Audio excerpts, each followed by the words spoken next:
자, 이어서 뉴욕 현지 연결해서요. 자세한 내용들 알아보겠습니다. 김한희 특파원, 안녕하십니까? 네, 안녕하세요. 네. 야, 뉴욕 증시는 전강 후 약의 패턴으로 거래를 마쳤고요. 그래도 나스닥은 상승하면서 거래를 마쳤는데요. 세부적으로 미국 증시의 분위기는 어땠습니까? 네, 뉴욕 주식시장이 사상 최고 행진을 멈췄습니다. 다우지수는 4거래일 연속 사상 최고 행진이 중단됐고 S&P 500 지수는 이틀 동안 이어진 최고치 경신 흐름을 끝내고 사흘 만에 내림세로 돌아섰습니다. 반면 나스닥 지수는 이날로 3일 연속 상승 행진을 지속했습니다. 뉴욕 증권거래소에서 다우존스 30 산업평균 지수는 전 거래일 대비 0.7% 내렸고 S&P 500 지수도 0.19% 떨어졌습니다. 다우 지수와 S&P 500 지수는 장 초반 최고치 경신을 이어갔지만 약세로 돌아서며 하락 마감했는데요. 반면 나스닥 지수는 0.47% 상승한 18,082.21의 거래를 마쳤습니다. 오늘은 특히 반도체 종목들이 강세를 보였는데요. 베인앤컴퍼니가 연례 기술 보고서에서 AI 붐 속에 반도체가 한동안 공급 부족 사태를 겪을 것으로 전망했기 때문입니다. 베인은 보고서에서 AI 인프라 투자가 앞으로도 이례적인 수준을 지속할 것으로 예상했는데요.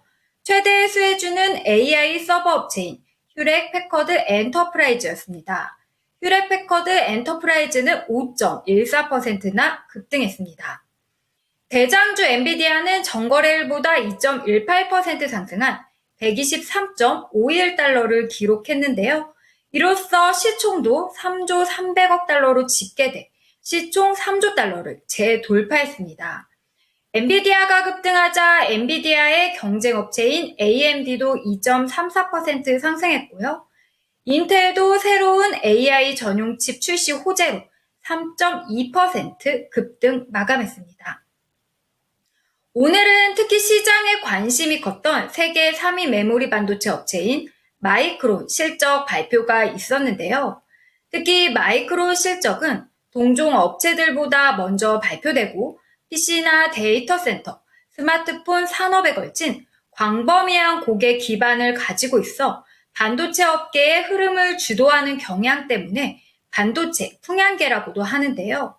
마이크론은 오늘 장 마감 후 발표한 실적에서 예상을 상회한 실적 가이던스를 발표해 시간의 거래에서 13%나 폭등 중입니다. 마이크론은 분기 실적 발표를 통해 4분기 매출이 77억 5천만 달러라고 발표했는데 이는 시장 전망치인 76억 5천만 달러를 소폭 상회한 건데요. 주당 순이익도 1.18달러로 시장 예상치보다 높았습니다. 특히 마이크론은 향후 가이던스를 낙관적으로 내놨습니다. 마이크론은 상승 모멘텀이 이번 분기에도 계속될 것이며 매출과 조정 수익이 모두 애널 전망치를 상회할 것으로 예상된다고 밝혔습니다. 네, 다행입니다. 마이크론 테크놀로지는 국내 주식에도 영향을 미치기 때문에 잘 나왔다는 점 오늘도 기대해 보겠습니다. 자, 그런 가운데 미국 증시 내에서는 경제 지표가 계속해서 발표되고 있는데요. 주택 지표가 발표됐습니다. 어떻게 나왔습니까? 네, 투자자들은 향후 연준의 금리 인하 폭을 가늠하기 위해 경제 지표 계속해서 주시하고 있죠. 오늘 발표된 지표 결과에 따르면 지난달 미국의 신규 주택 판매가 감소세를 보였습니다. 주택 구매자들은 모기지 금리 하락 속에서 다소 신중한 모습을 유지했는데요. 미국 상무부는 8월 신규 주택 판매가 71만 6천 건으로 전월 대비 4.7% 감소했다고 밝혔습니다. 미국의 대출 금리는 내림세를 보이고 있는데요. 미국 국채 담보대출업체 프레디맥에 따르면 30년 모기지 금리는 지난주 6.09%로 지난해 2월 이후 가장 낮았습니다. 미국 연준이 지난주 금리 인하 사이클을 개시하면서 대출 금리는 당분간 하향 추세를 이어갈 전망입니다. 집값은 1년 전보다 하락한 것으로 나타났는데요. 8월 판매된 신규 주택의 중간값은 전년 대비 4.6% 내렸는데 신규 주택 판매 가격은 7개월 연속으로 내림세를 이어가 지난 2009년 이후 최장기 하락 추세를 기록했습니다. 이처럼 월가에서는 개별 지표에 민감하게 반응하면서 변동성 장세를 이어갈 것으로 예상하고 있습니다.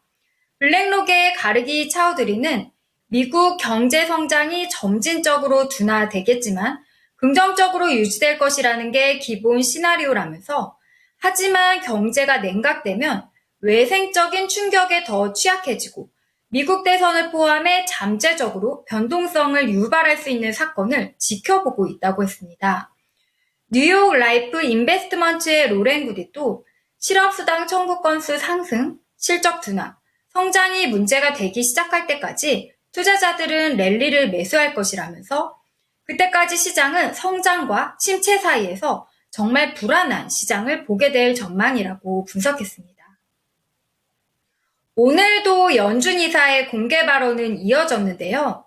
아드리아나 쿠글러 연준 이사는 지난주 FOMC에서 B컷 인하에 대해 통화 긴축을 풀기 시작하는 시점에 0.5%포인트의 금리를 인하한 것은 적절했다고 평가했습니다.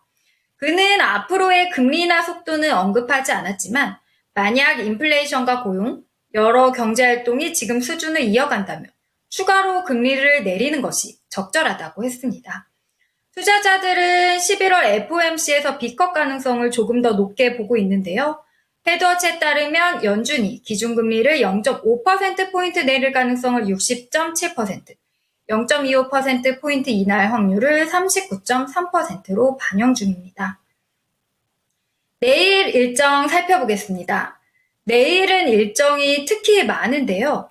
주시해야 할 중요한 경제지표와 연준위원회 발언도 있습니다.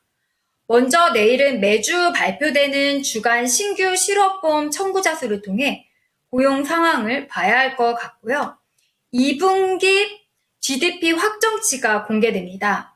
이 밖에도 8월 내구재 수주, 2분기 기업이익, 8월 잠정 주택 판매, 9월 캔자스시티 연준 제조활동 지수가 발표됩니다.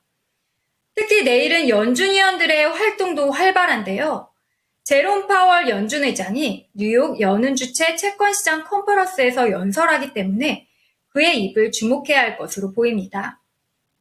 이 밖에도 아드리아나 쿠글러 연준이사, 수장 콜린스 보스턴 연은 총재, 미셸 보먼 연준이사 등이 토론에 참석합니다.